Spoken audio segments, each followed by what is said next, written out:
Hey guys, Frightener22 here, back with another batch of Q reviews. I know I've been, seems like I've been spoiling you guys this week. I mean, I gave you guys the At the Movies of 9, just, I guess it would be a few hours ago, and then At the Movies of Extract, but, I love doing these videos, and it is Thursday, so I'm not disappointing. So I'm here back with, like I said, another batch of Q reviews, and as advertised, guys, this week was a Darker Side of Childhood triple feature, so let's jump right into it.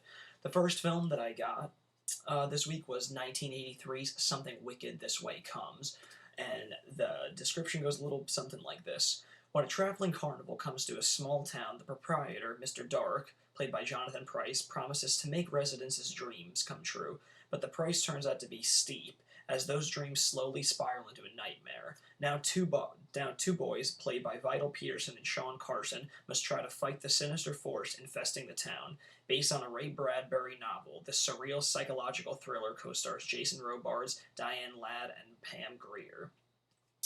Now, this film, I'm going to say right off, this was actually recommended to me by one of my buddies who's a big movie buff as well. And once I told him that I was doing a darker side of childhood triple feature, I was really searching for ones that really had a really invested capture that dark spirit. And he was like, dude, you cannot do a triple feature without reviewing this movie, especially if you had not seen it yet. And I, for one, couldn't be happier that he recommended this movie to me, because this movie was awesome, guys. I mean, this was a really cool, dark, sinister kids movie. I mean, like this was just really cool, man. I mean, I just thought great imagery. I mean, with the magician coming into town, played by Jonathan Pryce, who many of you might know nowadays from the Pirates of the Caribbean trilogy, and he was most recently in G.I. Joe playing the U.S. president, and he is just so sinister and badass in this. I mean, it's really incredible, like just how what a villainous character he portrays in this. And I mean, the relationship between the two boys in this, played by Vidal Peterson and Sean Carson, is really great. I mean, they really get into that. You really feel like their relationship is really bonding throughout the film, so you really feel for those characters, pulling throughout the entire thing. So I really liked that. I mean, I really felt like I was getting close to those characters. So I think that they both accomplished their acting duties really well in this.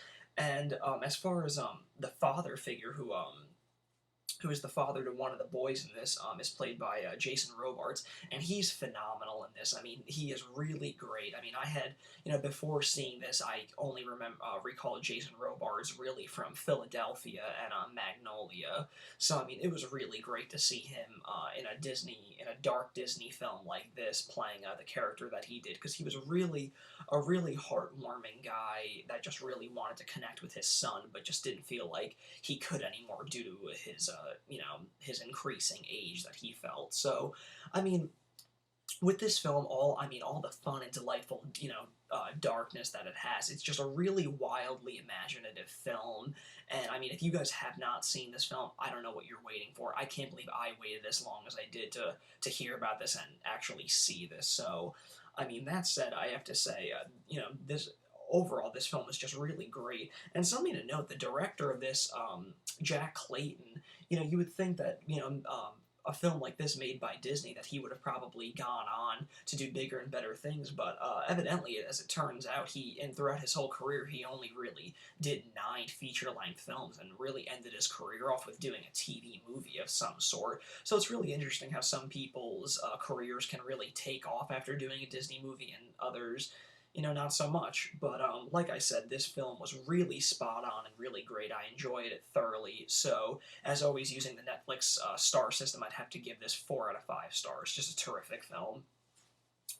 Now, the next film that I got was 1985's Return to Oz, and the synopsis of this is: Dorothy, played by Fairuza Balk, just hasn't been the same since she got back from Oz, and her Aunt Em, Piper Laurie, is worried. Dorothy gets sent to a clinic to begin shock therapy, but instead returns to an unfamiliar land where the yellow brick road lies in ruins. With the help of a walking jack-o'-lantern, a wind-up robot, and a flying sofa, she rises against an evil, many-headed princess and a wicked king made of stone.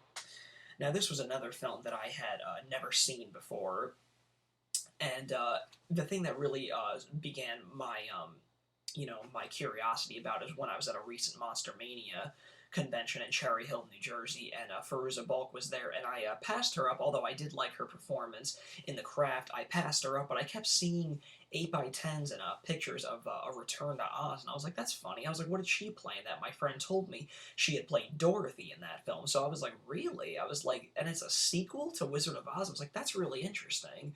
So, upon hearing about that, I thought that this was a film that was really right up the alley for this darker side of children, childhood triple feature. And this film is really solid, man. I mean, talk about, you have Wizard of Oz, and seeing the Wizard of Oz and coming to this film being as how it's a sequel, you are expecting something, but what you get is something completely different. There's the Wizard of Oz, and then you have this movie, and it is just the other end of the spectrum. It's just like light and day. This is a movie that's just dark, quite scary at times, and it's just not the same Oz that you remembered with Judy Garland.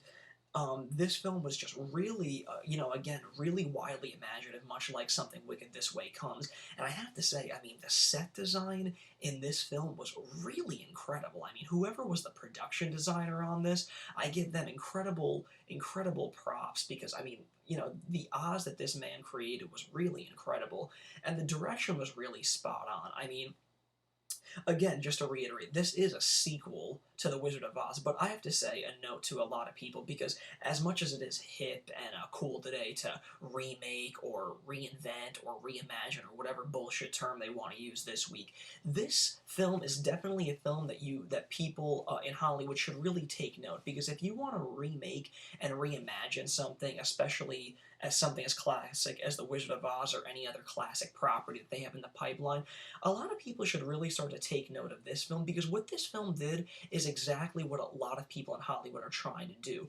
They're taking a classic concept and they're paying debt to what was before them, but they really went their own way and created something really imaginative. When they say that they're going to reinvent and reimagine something, it, more times than less, it turns out that they're just doing, more or less the same thing done over again with high-profile actors that are popular nowadays.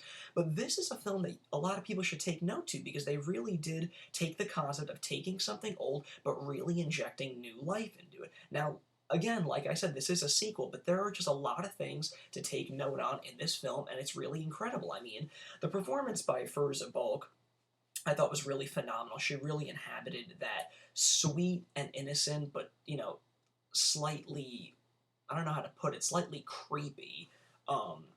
There was something slightly creepy going on with her. I mean, everything that she had been through. And I mean, the dark things that I thought was pretty dark from the get-go was that they went to take her to get shock therapy, just based on, all her talking about was Oz for the past 6 months since the tornado accident.